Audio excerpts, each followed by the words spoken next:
Hi and welcome to a new episode of Dials and Chemicals. Uh, Basically, I'm on a quest of discovering safe chemicals for dials, and from the first episode, turpentine seemed very safe, cleaned well, and didn't damage the lacquer layer, basically the protective layer on top of the print. Now you might remember this dial if you watched unboxing episode.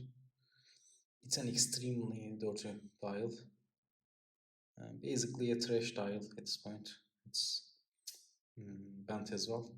So I'm going to see how turpentine behaves when I just dip it in turpentine and check it, and maybe even leave it there, how it will affect the dial.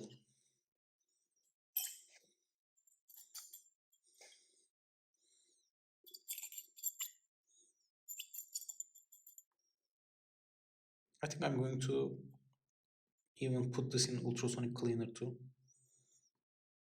just to maximize the effect, and come back. This is just after 2 minutes in the ultrasonic cleaner, and you can see the turpentine color changing, but it's not from the dial, and I think it's from the cleaning, because you can still see the dial being safe. Sadly, after 2 minutes the electricity went off, so I will have to wait a bit to continue, but so far even for immersion it seems safe. I removed the dial but didn't dry it. Now I'm going to try cleaning with this cotton pad. I think this part is permanent damage, it's not dirt as I suspected. And I'm going to see whether cleaning with the cotton pad has any effect on the patinated parts. I'm using these cheap cotton pads and not watchmaker cotton pads. This is a basic experiment. I'm going to work at it a bit and come back. To be honest, I would have never imagined actually being able to clean a dial this way. You can see very extreme swabs made with this cotton swab. I wasn't gentle at all, and basically I was trying to damage the dial intentionally, but I don't think I was able to. And you can see with the second run that it was as clean as it gets with turpentine.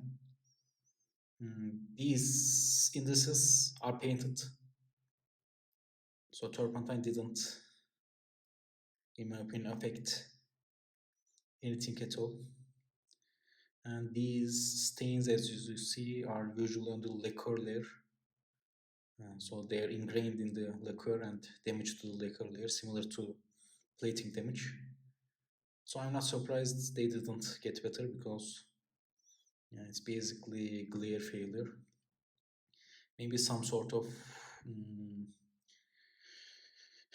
another chemical process where it just removes the lacquer layer and reduce it could improve things.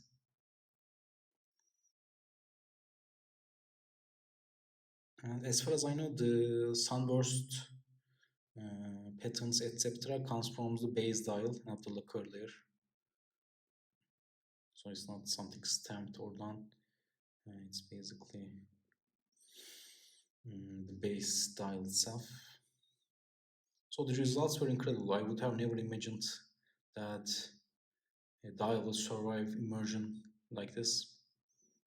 I always thought dials of being very gentle, but when you gain more experience, you understand that they are actually quite resilient. And I also gained a lot of insight, because I saw watches that I didn't buy, and don't buy some filaments left. I always assume their hair, etc. But I now see that people are actually doing these kind of things and leaving cotton filaments on the dial. I don't know if you can see, but maybe there are some stuck in the date window, and you usually see them stuck on the constellation stars. And I want to talk about another thing. There are people out there who are extremely experienced with these kind of things, and they have the chemicals solved and maybe through generational knowledge, but they don't share this knowledge.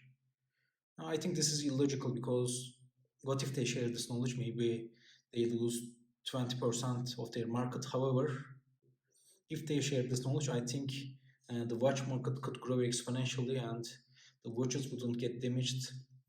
And one thing that prevents the watch market from growing is watches being damaged and reducing to a state of not being appealing through inexperienced people. So basically, it's part of my quest to discover useful and safe methods and share them. I think I'm going to do a loom tile next, try different materials on this tile maybe, and then move on to replacing the loom, maybe with oilers for precise dotting. So I'm going to prepare a loom and try to place loom dots on the dial, etc. I'm going to see whether I can take a loom dial, clean it, remove all the looms in a safe way. Maybe Turpentine removes the looms, etc. We don't know yet. And I'm going to try and replicate those loom dots as precise as I can. Try to imitate originals and maybe move to that direction. Anyway, this is all for this video. Thank you for watching and have a good day.